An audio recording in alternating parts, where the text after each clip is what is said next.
ओम पितृदेवताभ्यो नमः। आप सभी का स्वागत है आपके अपने चैनल हमारे संस्कार में। आज हम आपके लिए लेकर आए हैं 2025 में लगने वाला आखिरी चंद्र ग्रहण के बारे में जानकारी। वो कब लगेगा, कब समाप्त होगा, सूतक काल का समय क्या रहेगा, इसके बारे में संपूर्ण जानकारी हम अपनी वीडियो में आपको बताने वाले हैं। लेकिन आपसे निवेदन है कि जो चैनल पर नए हैं वो चैनल को सब्सक्राइब करें, वीडियो को लाइक करें, ज़्यादा से ज़्यादा शेयर करें, बेल आइकन को भी अवश्य ही दबाएं। कमेंट्स बॉक्स में जय श्री कृष्ण, हर हर महादेव लिखना ना भूलें। जैसा कि हमारे हिंदू धर्म में हर साल भाद्रपद पूर्णिमा के दिन से ही पितृपक्ष की शुरुआत हो जाती है और इस बार भाद्रपद पूर्णिमा के दिन ही साल का दूसरा और आखिरी चंद्र ग्रहण भी लग रहा है, जो कि एक खग्रास और पूर्ण चंद्र ग्रहण होगा, जिसमें ग्रहण के समय चंद्रमा एकदम लाल रंग का हो जाएगा, जिसे ब्लड मून भी कहा जाता है। और अगर हम बात करें यह ग्रहण कहाँ कहाँ दिखाई देगा, तो दुनिया के तमाम हिस्सों में यह ग्रहण दिखाई देगा। इसके साथ साथ हमारे देश भारत में भी इस ग्रहण को देखा जा सकेगा। दुनिया की अगर बात करें तो यह हिंद महासागर, ऑस्ट्रेलिया, प्रशांत महासागर, एशिया, यूरोप, पूर्वी अटलांटिक महासागर में दिखाई देगा। अब बात करते हैं भारत की। भारत के दिल्ली, लखनऊ, चंडीगढ़, जयपुर, अहमदाबाद, मुंबई, पुणे, चेन्नई, बेंगलुरु, हैदराबाद, कोच्चि, भोपाल, नागपुर, रायपुर और कोलकाता, भुवनेश्वर, गुवाहाटी में भी दिखाई देगा। क्योंकि हमारे देश के इतने सारे हिस्सों में ग्रहण दिखाई दे रहा है, इसीलिए पूरे देश में ग्रहण से संबंधित सूतक और चंद्र ग्रहण संबंधी नियमों का पालन भी करना अनिवार्य है। चंद्र ग्रहण का सूतक 9 घंटे पहले लग जाता है और सूतक का लगते ही हमारे धर्म के अनुसार मंदिरों के कपाट बंद कर दिए जाते हैं। पूजा पाठ इस दौरान नहीं की जाती है। मंदिर की प्रतिमाओं को स्पर्श नहीं किया जाता। अगर कोई भूलवश कर भी लेता है तो उसको पाप लगता है। ग्रहण के दौरान चंद्र देवता के मंत्रों का जाप अवश्य ही करना चाहिए और ग्रहण की समाप्ति के बाद अगले दिन चंद्र देवता के नाम से आपको कुछ न कुछ सफेद रंग की सामग्री दान में अवश्य ही देनी चाहिए।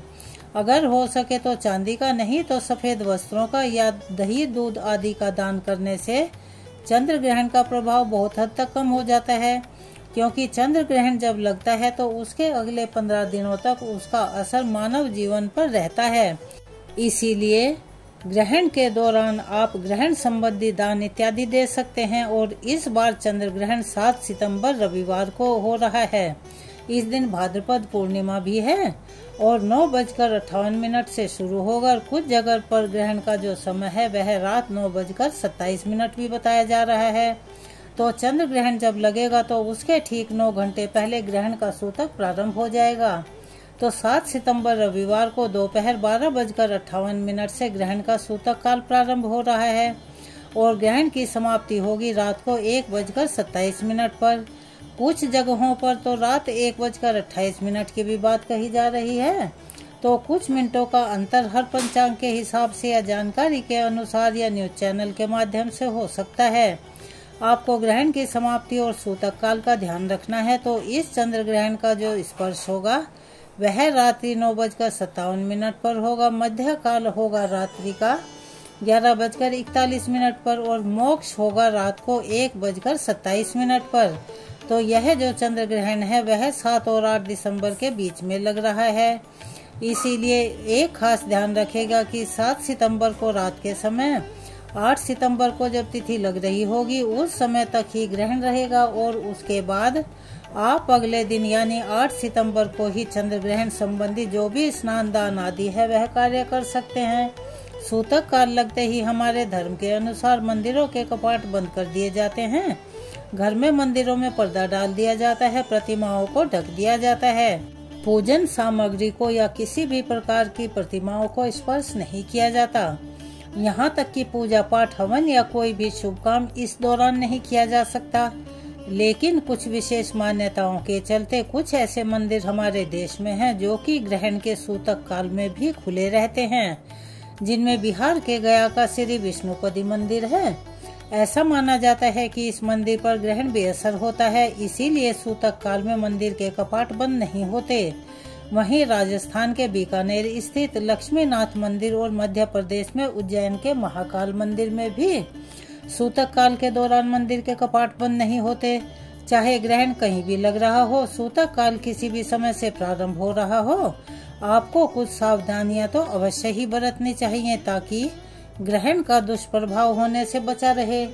सूतक काल के समय पूजा पाठ नहीं करनी चाहिए क्योंकि इस दिन भाद्रपद पूर्णिमा है। बहुत से लोग उपवास रखते हैं, पूजा पाठ करते हैं, तो दोपहर में सूतक काल लगने से पहले पहले आपको अपने पूजा पाठ संबंधी या भगवान को जो भी रात के समय भोग लगाया जाता है वह दिन के समय ही आप लगा कर रख लें। मंदिर में कोई भी भोग सामग्री, कोई फल आदि न रखकर छोड़ें। और दूसरी जो जरूरी बात यह है, क्योंकि इस समय मृत्यु पंचक भी शुरू हो रहे हैं। 6 सितंबर शनिवार से मृत्यु पंचक इस बार प्रारंभ हुए हैं, जो कि 10 सितंबर को समाप्त होंगे। तो मृत्यु पंचक वैसे भी ज्योतिष शास्त्र में बहुत अशुभ समय माना जाता है। दूसरी बात, 7 सितंबर रविवार को इस बार मृत्यु लोक की भद्रा भी लग रही है। भद्रा हालांकि 6 सितंबर को देर रात 1:42 के आसपास से शुरू हो जाएगी, जो कि 7 सितंबर को दोपहर 12:43 पर समाप्त होगी। भद्रा भी अशुभ मानी जाती है। जब भद्रा का वास मृत्यु लोक में यानी पृथ्वी लोक पर हो तो यह सारा समय कुल मिलाकर देखा जाए तो बहुत ही अशुभ रहने वाला है। गर्भवती महिलाओं को सबसे पहली बात का ध्यान रखना है कि विचलित नहीं होना है, यानी अपने मन में किसी भी प्रकार का डर न आने दें। आप बिल्कुल परेशान मत हो, मन को शांत रखें जैसे आप हर दिन नॉर्मल रहती हैं। मानसिक पूजा इस दौरान करते रहें, मंत्र जाप करते रहें। कोई ऐसी धार्मिक पुस्तक जिसमें आपकी बहुत अच्छी रुचि हो उसे पढ़ते रहें। कोई भी ऐसा भजन हो, कोई ऐसी कथा हो जो आपको चैनल पर सुनना पसंद हो तो वो भी आप सुन सकते हैं। हमारे चैनल पर भी हर दिन सुबह के समय धार्मिक कथाएं सुनाई जाती हैं। आप चाहें तो हमारे चैनल पर भी सुन सकते हैं। बाकी धर्म के लोग अपने अपने धर्म की मान्यताओं के अनुसार कुछ भी आपके धर्म में बताया जाता है वो आप कर सकते हैं। धार्मिक पुस्तक पढ़ सकते हैं, खुद से पुस्तक पढ़ सकते हैं, लेकिन मंदिर में रखी हुई कोई भी सामग्री को स्पर्श नहीं करना चाहिए। अब बात करते हैं इस चंद्र ग्रहण के बाद आपको जो विशेष सावधानी बरतनी है वो क्या क्या है। इसी दिन से पितृपक्ष का भी प्रारंभ हो रहा है। 8 सितंबर से पहला दिन होगा, तो आप इस दिन चाहे आपके घर में श्राद्ध का दिन है या नहीं है, तिथि है या नहीं है, आपको अपने पितरों के नाम से भी दान करना चाहिए।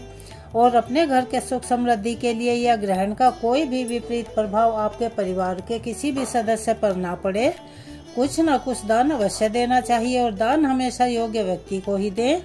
सूतक काल में हो सके तो गर्भवती महिलाओं को नुकीली धारदार चीजों का जैसे चाकू, कैंची, सुई इत्यादि इन चीजों का प्रयोग नहीं करना चाहिए।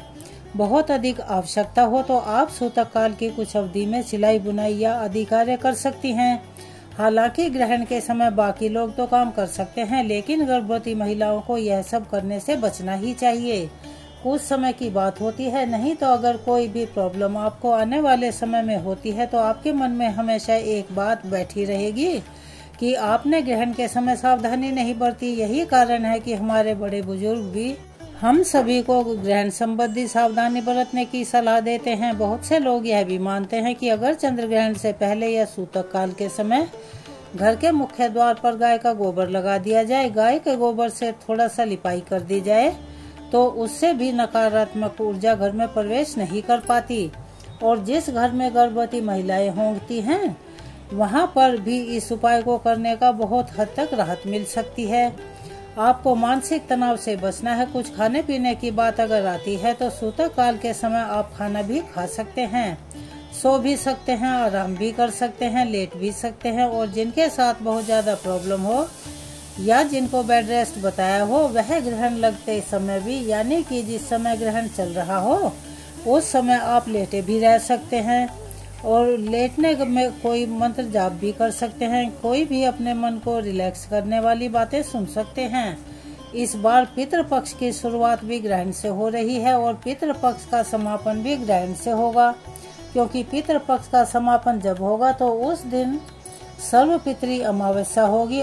आश्विन अमावस्या की तिथि रहेगी और उस दिन साल का दूसरा और आखिरी सूर्य ग्रहण लगेगा। इस बारे में यदि आप जानना चाहते हो तो हमारे चैनल पर हम अगले वीडियो में ये सब जानकारी देंगे, उसका इंतज़ार कीजिए।